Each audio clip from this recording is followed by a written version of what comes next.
Thank you for calling Teleportation Incorporated. This is Ali speaking. How can I improve your I'm experience? having trouble with my system. Can I have the serial number that's located at the back of your cellular gadget? 24245245. I'm sorry, ma'am. My system does not recognize that serial What do you number. mean it does not recognize that serial number? I'm sorry, ma'am. My system does not recognize They're that not serial listening number. to me. I need your help. I need your I'm help. sorry, ma'am. My system does not recognize that Can I serial speak to number. your manager? Can I speak to your manager? Are you a real person? Are you a real person?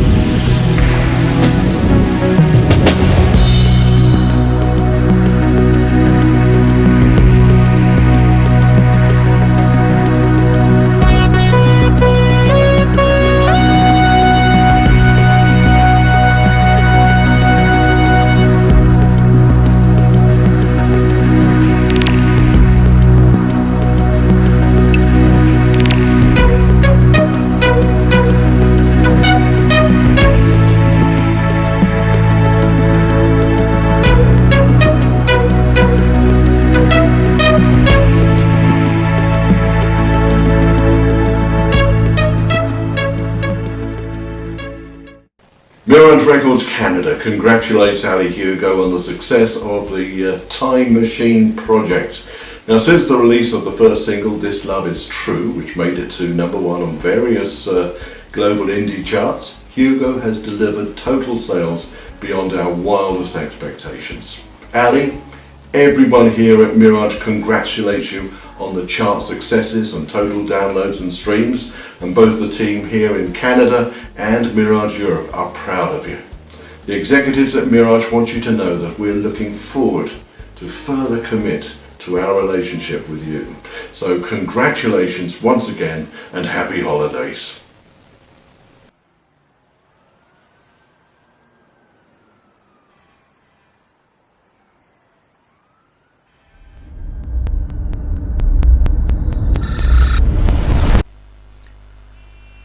By the time I'd decided to pursue music full-time, I was still at high school.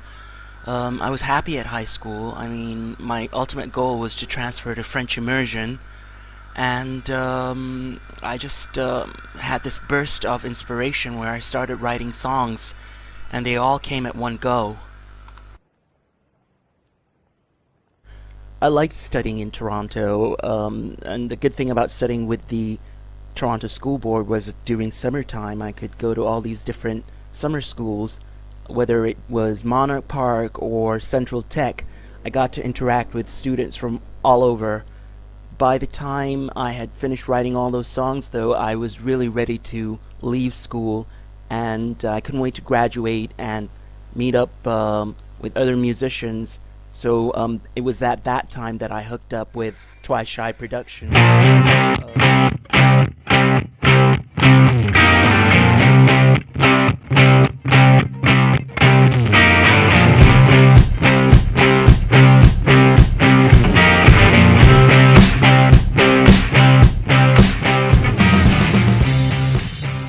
At that time that I hooked up with Mitchell Lepidus and David Ashley from Cats Can Fly, and they had already had a record deal with Sony Records. It was CBS Records, which then became Sony Records, and they had a ton of experiences working in a studio.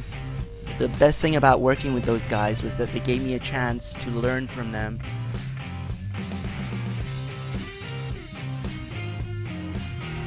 The team of David and Mitch was very democratic in their approach to making music, and at that time they gave me full autonomy to put my vision on tape, how I perceived my music and what I wanted to do with it.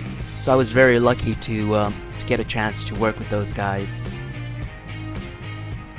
The recording process started out with me and David sitting together, and I would play him the songs on a keyboard and David would take notes, and then he would prepare the instrumentation. After that, Mitch would come in and lay down the guitars, giving me a complete song where I would sit down and then go through it and make changes accordingly, as well as try to process the vocals and where they fit in into the songs before David and I do the final recording.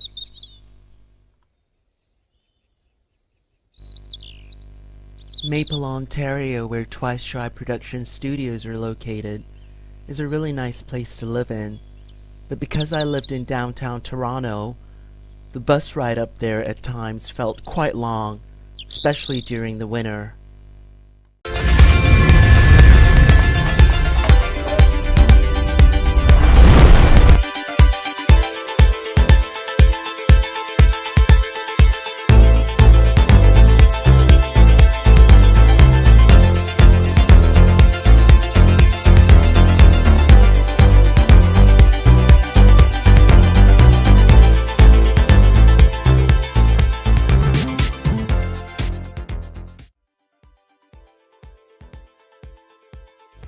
I had just finished doing the Spin Around the Mall tour, and so when I got into the studio I was actually performing like a live performer, and David had to stop me every time and remind me that this was studio work and it differed greatly from the type of work that you do on a live show.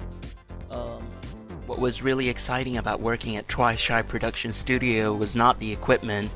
Basically, the studio had all the equipment from the days of Cats Can Fly and CBS Records, but I was really impressed at how David was able to use different techniques to bring out the sound, even though the equipment was from back in the 80s.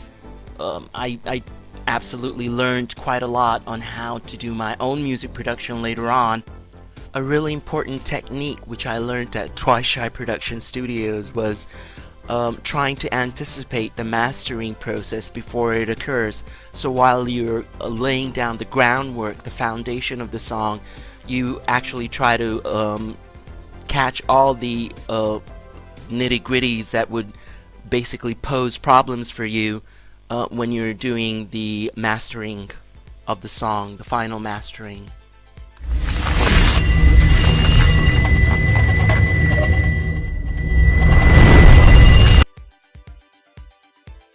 I was lucky that I was able to record on a DAT, digital audio tape, which are almost extinct now. But every studio that I went to after Y2K just did not have any clue what a DAT was, or how I was going to convert it to bring it into the digital world of today.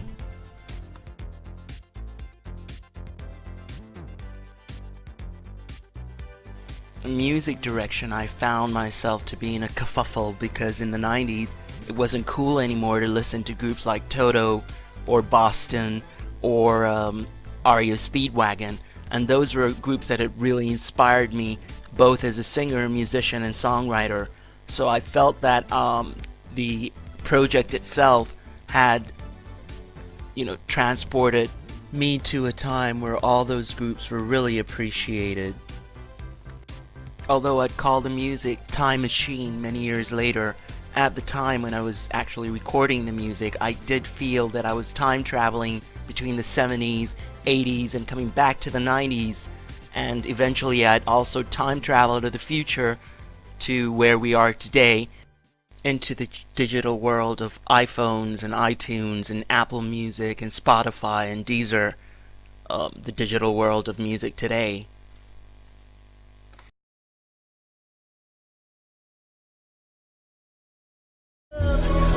You hear it say, got to work it out. And when your friends put me down, saying you don't need it around, well, you can make it on your own, girl. 'Cause baby, you're the man in the world. But what they don't understand. Although we try to boost up the quality of the recording, towards the end of the project I was getting really frustrated because when I listened to my music, it didn't compare or live up to the expectations of what was playing on radio at that time. I also felt that my vocal abilities were not being exposed the way I wanted them to be. In order to get a record deal, I knew that my greatest strengths and opportunities were in my vocal abilities.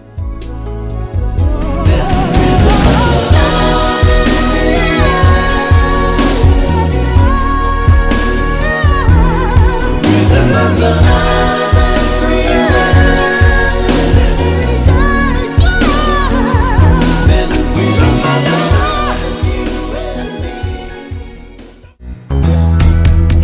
Yeah.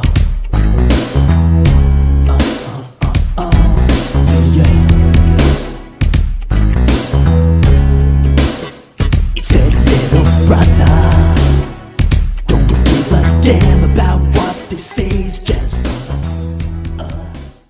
Because the original music was mastered on a DAT in 2017, it was very difficult for me to find a solution for transporting that music into the digital age of today, and hence Digital Treasures in North York, Ontario were a godsend, and I was able to do just that.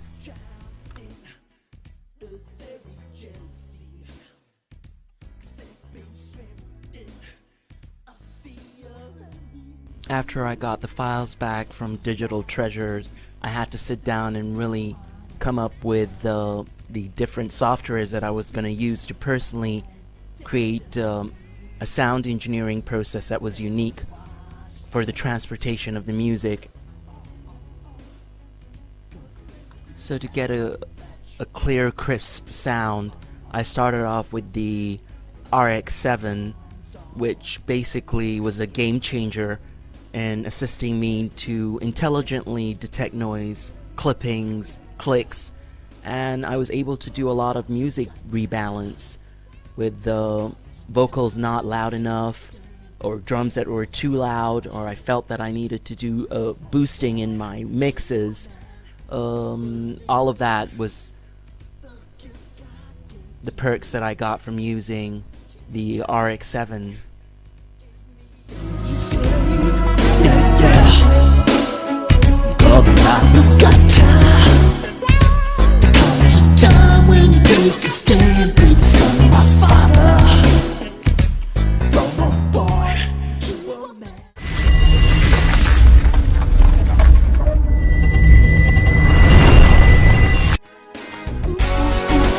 Land out your confusion.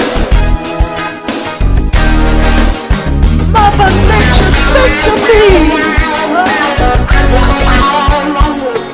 Not to tree. Land out your confusion. PreSonus' Studio One version 4.1 was a must for this project. I don't think the project would have been possible without PreSonus Studio One. It's really a way of life for musicians. They are interested in giving you the tools that are going to enhance your creativity. They want to understand how you can be creative and then activate that creativity by inputting all the capabilities, the competencies that will enhance your creativity.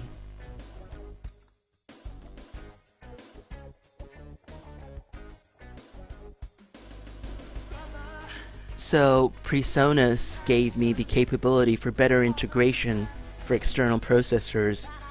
I was able to step up tempo tracking and editing, playing better. Everything just seemed to flow together really well. A powerful tool for recording was the note repeat for performance enhancement. I was also able to solo channels without affecting any of my mixes.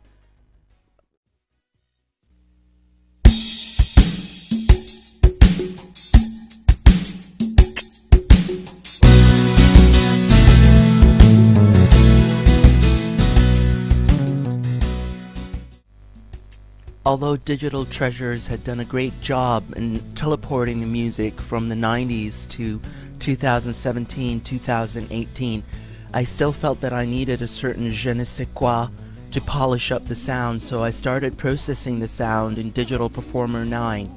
And what Digital Performer enabled me to do was to combine state-of-the-art studio production with technology engineered for the most demanding world-class recording and production.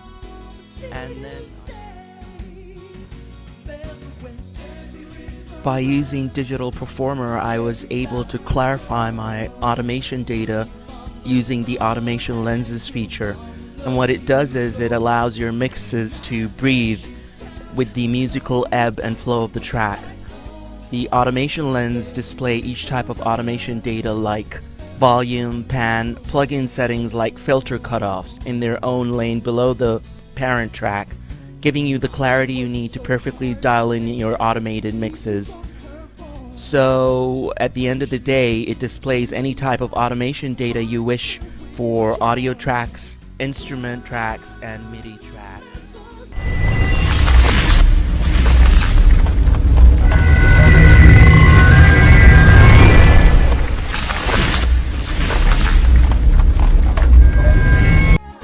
Celebrate your round.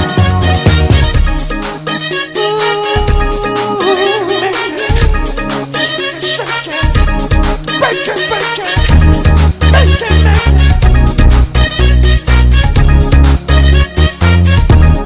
Hot water, the hot water, hot water, the hot.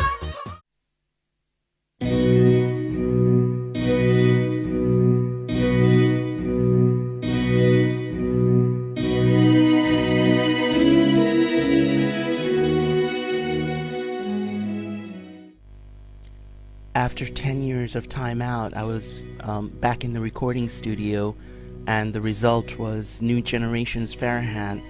So I put together a couple of investors who were interested in supporting Hugo Production record label. Although the record label was called Hugo Productions, I really did not have the final say, because basically they were putting up the money, and they were pretty impressed with the results of Hugo Production. The album charted really well, and I had a couple of hit singles, primarily the number one, Tears of Broken Heart.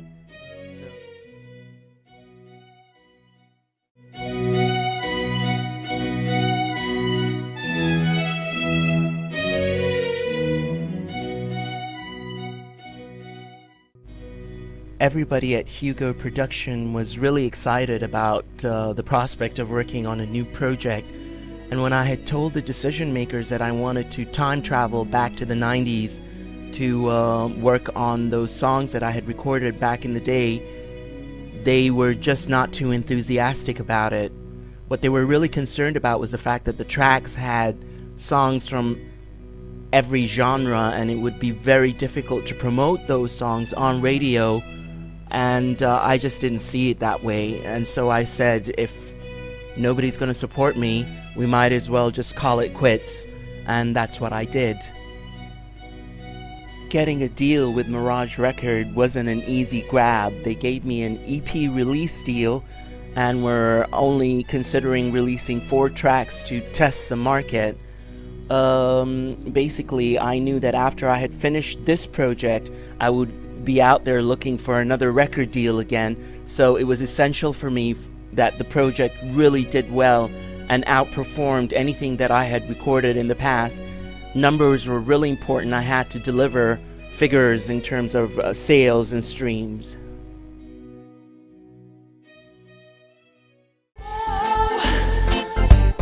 Make your choices. Wind don't change. It's blowing your way. Yes.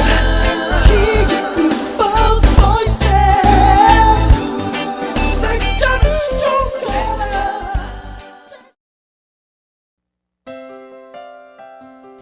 Hi, I'm Sarah Lee from Columbus, Ohio, and I'd like to say to Ali Hugo that I'm a huge fan. This Love Is True is one of my favorite songs ever, and I really hope you'll bring your time machine tour to Ohio. Hi, I'm Lisa.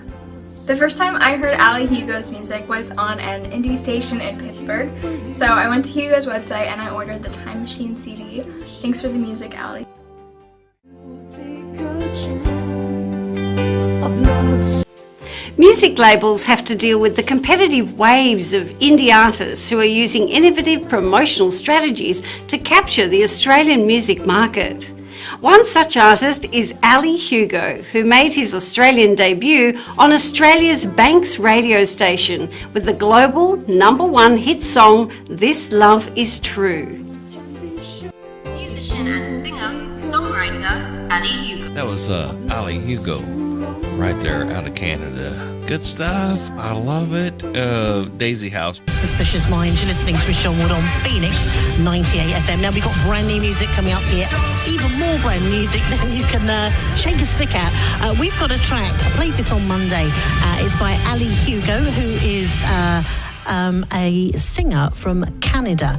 Right now, we got a wonderful new song of Ali Hugo's EP Time Machine called This Love Is True.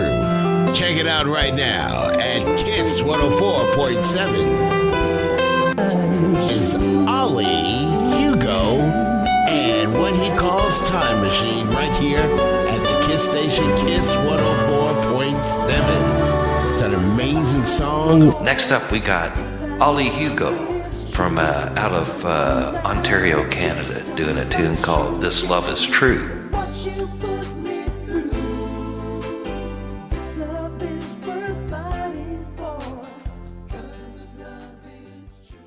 It's not easy for any indie artist to make it on their own, but Ali has proven that if you line up the correct strategy with talent, that would generate a lot of noise in the industry and you'll start getting people's attention.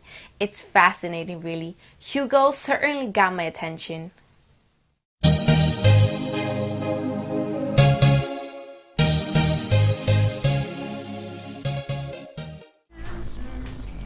My generation is the generation of rap music. It's the generation of grunge music. My generation is techno, factory, house, alternative music. And all this type of music didn't exist before, came to be during my teens. So when I'm making videos for the Time Machine songs, all those innovative elements that took place during my teens and thereafter are certainly all being displayed.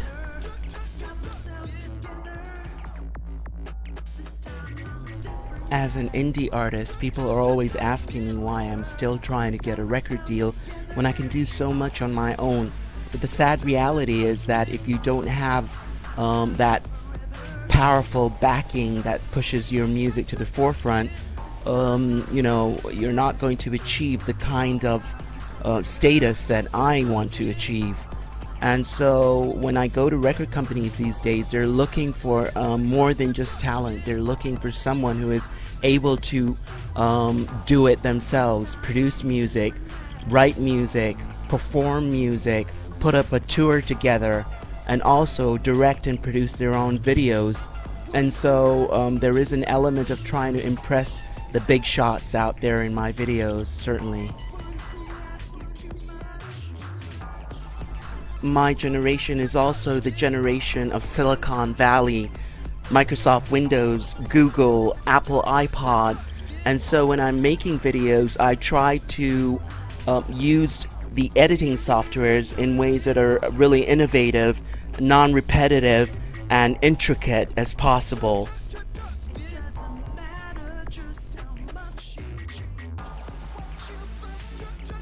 The Time Machine music came to be at a time when technology transformed itself from being a want to an essential need in everybody's life, and that has to be reflected in the videos that I make today. Also, the fact that I wanted to time travel back to the 90s and then back to the future again, all of that is essentially part of the video making process. The philosophies behind the videos have to go hand in hand with the type of format the video is going to be delivered in and where it's going to be viewed.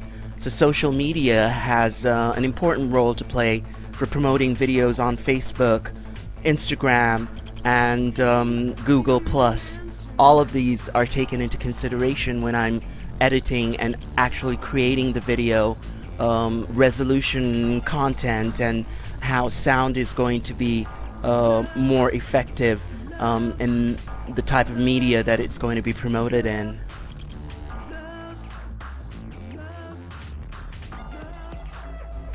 So when you time travel back to the 90s, video making was very different, where the artist was not necessarily the central focus of the video. and most of the major artists were trying to make videos to promote music rather than to promote themselves as superstars. And that's definitely obvious and evident in the videos that I've made for the Time Machine songs.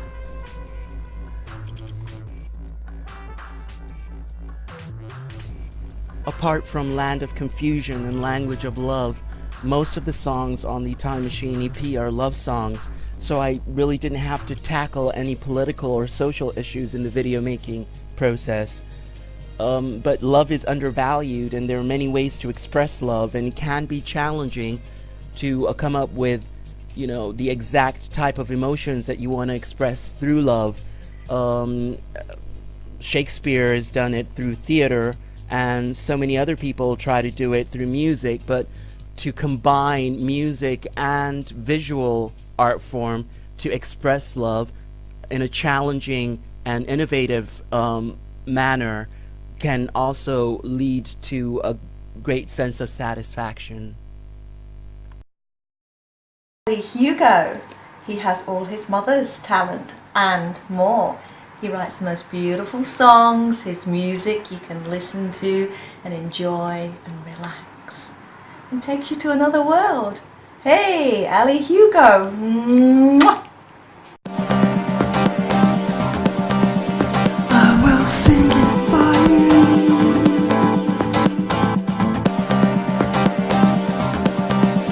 Now I know what to do.